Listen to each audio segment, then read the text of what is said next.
ये cease fire 2 weeks यानी 2 हफ्तों का है, लेकिन इस सीज फायर ने अमेरिका को 2 वीक्स का सीज फायर नहीं, 2 वीक यानी बहुत कमजोर दिखाया है। हमारे देश में बहुत सारे लोगों को यह आदत होती है कि उनसे जब भी पूछो तो वो यही कहते हैं कि बस 2 मिनट में करता हूं, बस 2 मिनट में बताता हूं, बस 2 मिनट में पहुंचने वाला हूं। अब यह आदत राष्ट्रपति ट्रंप को भी है।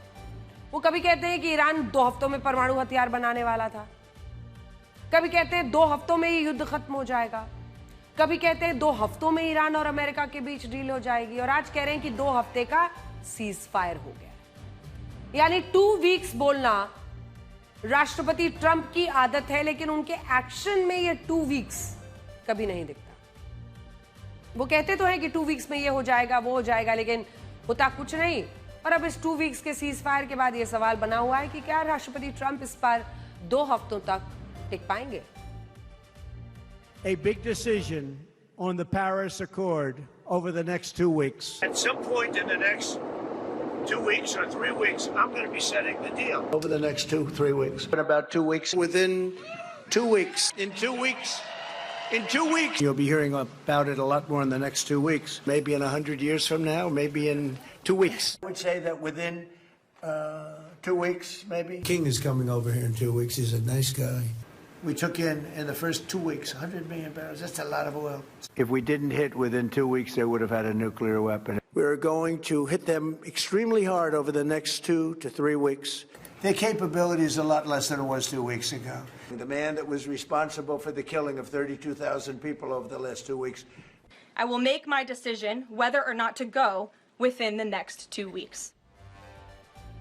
तो 2 वीक्स की पूरी कहानी आपने सुन ली। अब जब भी आप 2 मिनट बोलेंगे तो आपको ये शो का ये हिस्सा जरूर याद आएगा।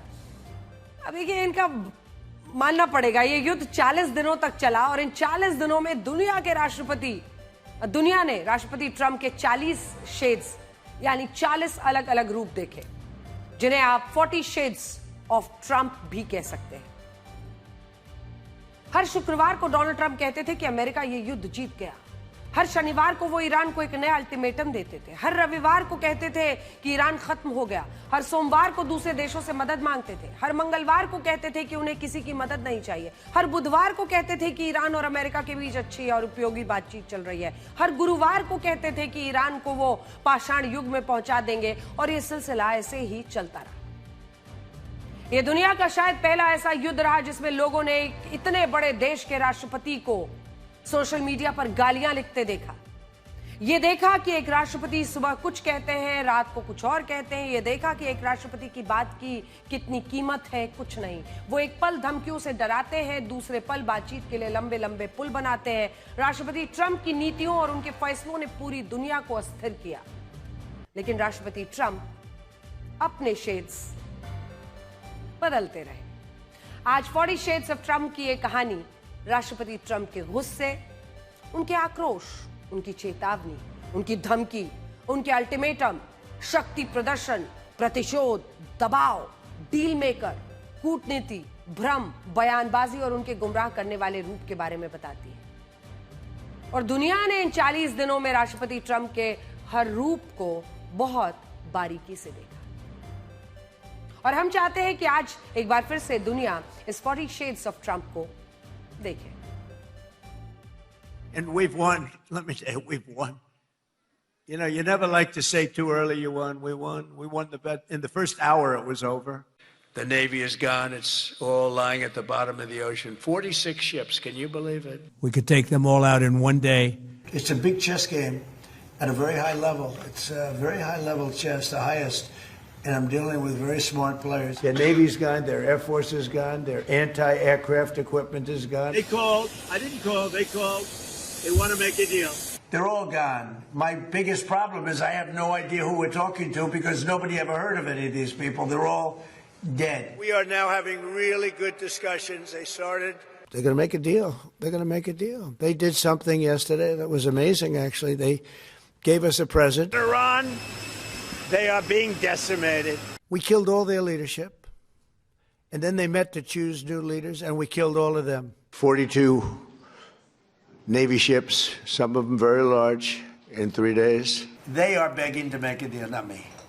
They're begging to make a deal. They are negotiating, by the way, and they want to make a deal so badly, but they're afraid to say it. All I have to do is leave.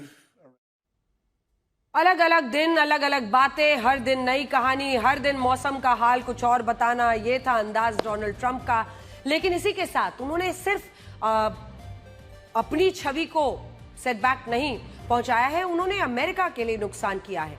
इस युद्ध ने यह भी दुनिया को दिखाया कि NATO के देशों ने अब अमेरिका को ना कहना सीख लिया है।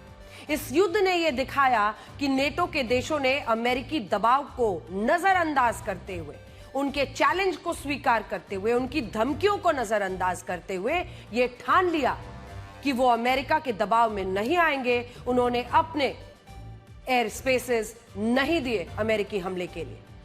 नेटो एक तरह से पूरी तरह से अमेरिका और उसके इस युद्ध से अपने आप को अलग करता हुआ दिखा, ऐसा पहली बार हुआ। वहीं दूसरी तरफ उन खाड़ी देशों के साथ, क्योंकि वो खाड़ी देश आज पूछेंगे कि हमारी सुरक्षा की गारंटी आप दे रहे थे अमेरिका, और अमेरिका की वजह से हम पेट्रो डॉलर्स में सारा व्यापार करते हैं, ऐसे में वो सुरक्षा की गारंटी आज कहां गई जब आपने ईरान को स्थिति में छोड़ दिया, युद्ध विराम का ऐलान कर दिया, और कैसे पूरी तरह से रिजीम चेंज वहां नहीं हुआ है, तो उनके ऊपर तो खतरे के बादल मंडरा ही रहे हैं। इस वक्त राष्ट्रपति ट्रंप को लेकर एक सोशल मीडिया पर कई मीम्स चल रहे हैं और कुछ हमें बड़े अच्छे लगे, तो हमने सोचा वो आपको भी देखने चाहिए। लोग कह रहे हैं कि वो एक कागजी शेर है जो पहले दहाड़ते हैं फिर चुप हो जाते हैं।